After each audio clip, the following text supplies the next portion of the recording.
ሰበር ዜና ተሰምቷል። ፋኖና መንግስት የሰላም ስምምነት መፈራረማቸው ተሰምቷል። በአማራ ክልል መንግስትና በአማራ ፋኖ ህዝባዊ ድርጅት አፋሕድ መካከል የዘላቂ ሰላም ስምምነት ተደረገ። በአማራ ክልል መንግስትና በአማራ ፋኖ ህዝባዊ ድርጅት አፋሕድ መካከል የዘላቂ ሰላም ስምምነት ተደርጓል። ስምምነቱ የክልሉ መንግስት ለሰላም የሰጠው አማራጭ አንዱ አካል የሆነና ለቀጣይ የህዝብ ሰላማዊ እፎይታ መሰረት የሚጥል ነው ተብሏል። በሁለቱ ወገኖች ስምምነት በአደራዳሪነት የአፍሪካ ህብረትና ኢጋድ ተሳትፈዋል። የሰላም ስምምነቱ በአማራ ክልል ርዕሰ መስተዳድር አረጋ ከበደና በአማራ ፋኖ ህዝባዊ ድርጅት አፋሕድ ተወካይ ካፕቴን ማስረሻ ሰጤ መካከል ተደርጓል። በስምምነት ስነ ስርዓቱ ላይ ከጦርነት ያተረፈም ሆነ በጦርነት የተጠናቀቀ ግጭት ባለመኖሩ ይህ ድርድር ለክልሉ ህዝብ ሰላም መነሻና ለሰላም የተሰጠ ተግባር ነው ተብሏል። የታጠቁ የትግራይ ኃይሎች ዛሬ ከጠዋት አንስቶ በመቀሌ የሚገኘውን የትግራይ ጊዜያዊ አስተዳደር ፕሬዝዳንት ጽህፈት ቤትን ከበው ሰራተኞችና ተሽከርካሪዎች እንዳይገቡ በአካባቢው ተሽከርካሪዎች እንዳይንቀሳቀሱ አግደው እንደነበረ አንዳንድ የመረጃ ምንጮች እየገለጹ ይገኛሉ። ይህ ጉዳይ ምን ይሆን?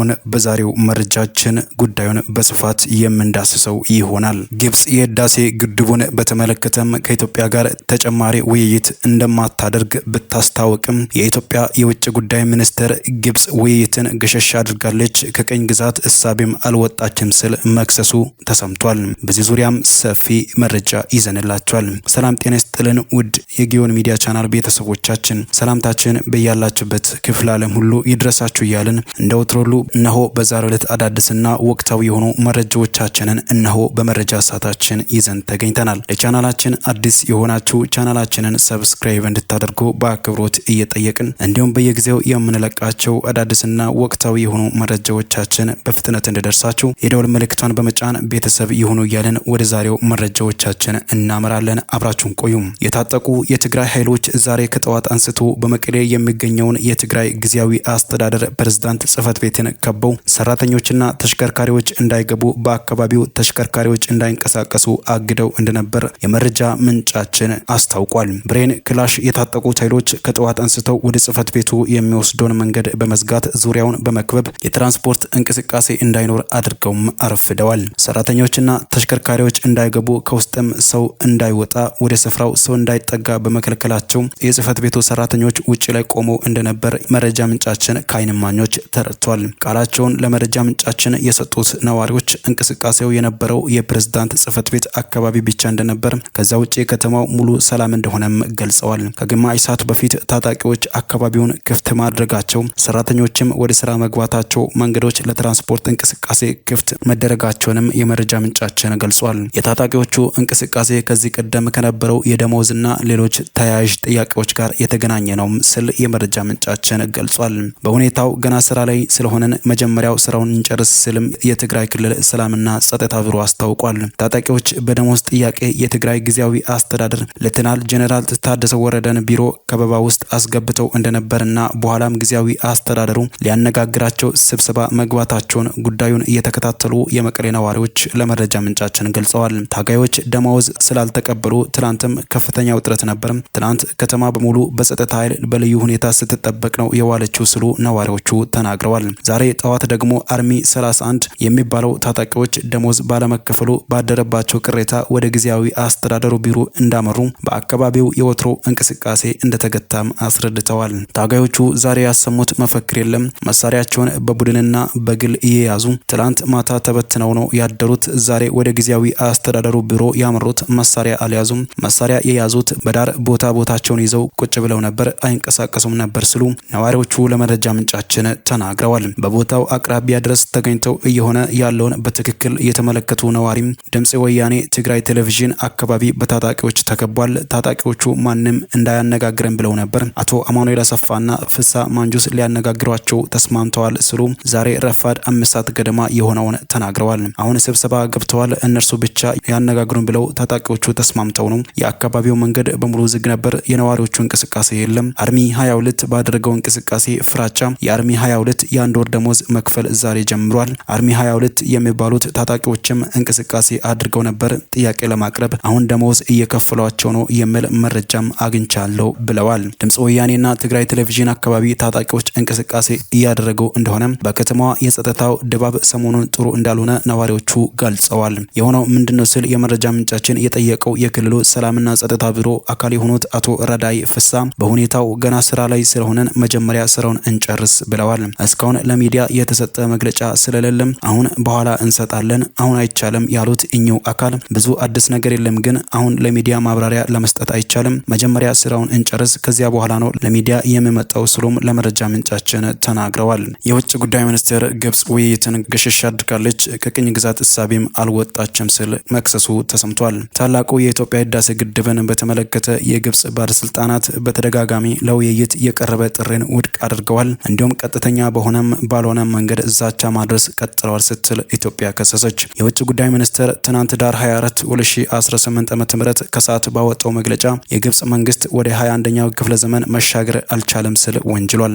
ይህ መግለጫው የወጣው የግብጽ የውጭ ጉዳይ ሚኒስትር ባድር አብደላቲ ግድቡን በተመለከተ ከኢትዮጵያ ጋር ተጨማሪ ውይይት እንደማይደረግ ለቢቢሲ ከተናገሩ ከቀናት በኋላ ነው። ከቢቢሲ ፎከስ ኦን አፍሪካ ጋር ቃለ ምልልስ ያደረጉት የውጭ ጉዳይ ሚኒስትሩ ላለፉት 13 ዓመታት የተደረጉ ውይይቶች አንዳችም መፍትሄ አላመጡም ማለታቸው ይታወሳል። የህዳሴ ግድቡ ከተመረቀ በኋላ በኢትዮጵያና በግብጽ መካከል ያለው ግንኙነት የበለጠ መሻከሩን ጠቅሰው በዚህ መካረር ምክንያት ዓለም አቀፉ ማህበረሰብ ስጋት ሊሰማው እንደሚገባም ተናግረዋል። የውጭ ጉዳይ ሚኒስትር ትናንት ባወጣው መግለጫ በቀኝ ግዛት እሳቤ የተዋጡ አንዳንድ የግብጽ ባለስልጣናት በአባይ ውሃ ላይ ብቸኛ ተጠቃሚ የመሆን መብት ያላቸው ይመስላቸዋል ብለዋል። የቅኝ ግዛት ስምምነቶችን በማጣቀስ ታሪካዊ መብት እንዳላቸው ይናገራሉ ሲልም መግለጫው አክሏል። የግብጽ ባለስልጣናት የካይሮን ፍላጎት ለማስፈጸም ሲሉ በአፍሪካ ቀንድ ላይ የሚዘወሩ ደካማና የተከፋፈሉ ተላላኪ ሀገራት እንደኖሩ እየሰሩ መሆኑን በመጥቀስም ወንጅሏል። የሀገሪቱ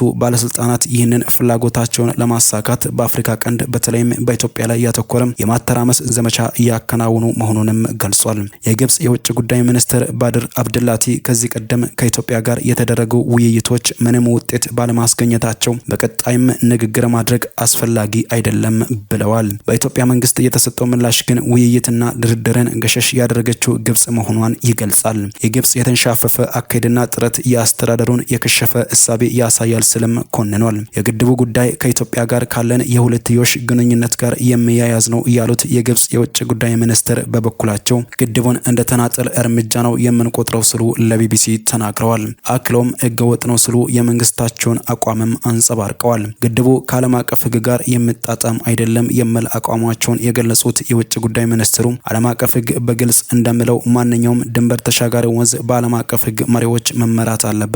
ይህም ማለት ማሳወቅንና ጉዳት አለማስከተሉን ማረጋገጥ ያስፈልጋል በማለትም አብራርተዋል። የትናንቱ የውጭ ጉዳይ ሚኒስትር መግለጫ ኢትዮጵያ እንደ ሌሎች የተፋሰሱ ሀገራት የተፈጥሮ ሀብቱን የመጠቀም መብት አላት ያለ ሲሆን ፍትሃዊ፣ ምክንያታዊና እኩል ተጠቃሚነት ዓለም አቀፍ ህግ የተከተለ ነው ስለም አክሏል። በተጨማሪም መግለጫው ኢትዮጵያ በግዛቷ ስር ያለውን የተፈጥሮ ሀብቷን ለመጠቀም የማንንም ፈቃድ አትጠይቅም ብሏል። በዓለማችን በርዝመቱ የሚታወቀው የአባይ ወንዝ ከ85 በመቶ በላይ ውሃውን የሚያገኘው ከኢትዮጵያ ነው። የወንዙን አብዛኛውን ውሃ የምትጠቀመው ግብጽ በኢትዮጵያ ግድብ መገንባቱ የውሃ መጠን ይቀንስብኛል ስትል በተደጋጋሚ ከሳለች። ኢትዮጵያ ይህንን ወንጀላ በተደጋጋሚ ውድቅ አድርጋለች። የውጭ ጉዳይ ሚኒስቴርም እስከዛሬ ኢትዮጵያን ያላሸነፈውን ያረጀ ያፈጀ አካሄድ መለወጥ ያሻል ብሏል። አያይዞም ኢትዮጵያ በፓን አፍሪካኒዝምና በመላው ሀገሪቱ በሚደረግ የዘር ቅኝ ግዛት ንቅናቄ የረዥም ጊዜ ታሪክ እንዳላት በመጥቀስ በአፍሪካውያን ትብብር የምታምን አገር መሆኗን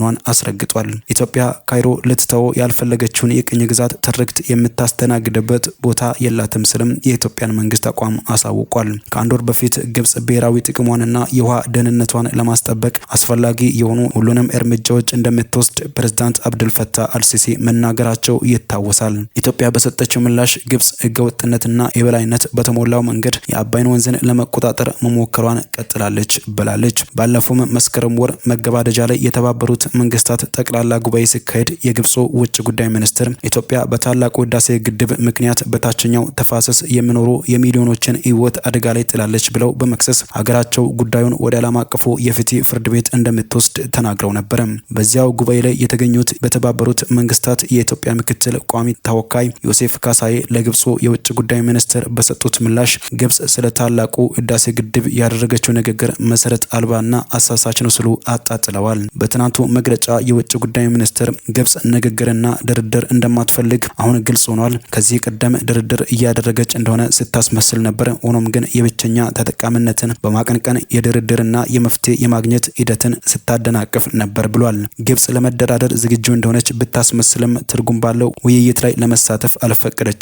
ይህ ይፋና የበለጠ ቀጥተኛ ሆኗል ስልም አክሏል። መግለጫው አክሎም ድርድርን ገሸሽ በማድረግ ነገሮችን ለማባባስ በነውጠኛ ትርክት ቀጥላለች ስልም ግብጽን ወንጅሏል። የህዳሴ ግድቡ ከተመረቀ በኋላ ግድቡ በአግባቡ ባለመተዳደሩ ምክንያት የተለቀቀው ውሃ በሱዳን ጎርፍ አስከትሏል በሚል ግብጽ ክስ አቅርባ ነበር። ኢትዮጵያ ክሱን አስተባብላ የግብጽ ክስ ዓለም አቀፉን ማህበረሰብ ለማሳሳት እንዲሁም ሐሰተኛ የተጎጂነት ትርክት ለመፍጠር ያለመ እንደሆነ ገልጻለች። ኢትዮጵያ፣ ግብጽና ሱዳን በታላቁ ህዳሴ ግድብ አስተዳደርና የውሃ ሙሌት ላይ ለዓመታት ድርድር አድርገዋል። ሆኖም ሁሉንም የሚያስማማ መቋጫ ላይ ሳይደርሱ የግድቡ ግንባታ ተጠናቆ ስራ ጀምሯል። ግብጽ በአፍሪካ ግዙፍ የሆነውን ግድብ ጉዳይ ባለፉት ዓመታት ለተባበሩት መንግስታት፣ ለአፍሪካ ህብረትና ለአረብ ሊግ በማቅረብ በኢትዮጵያ ላይ ጫና ለማሳደር ሞክራለች። የውጭ ጉዳይ ሚኒስቴር ባወጣው መግለጫም የሚመለከታቸው አካላት ሁሉ ይህንን ኃላፊነት የጎደለው ተግባር ማውገዝ አለባቸው ብሏል። አያይዞም እንደ ታላቁ ህዳሴ ግድብ ያሉ ፕሮጀክቶች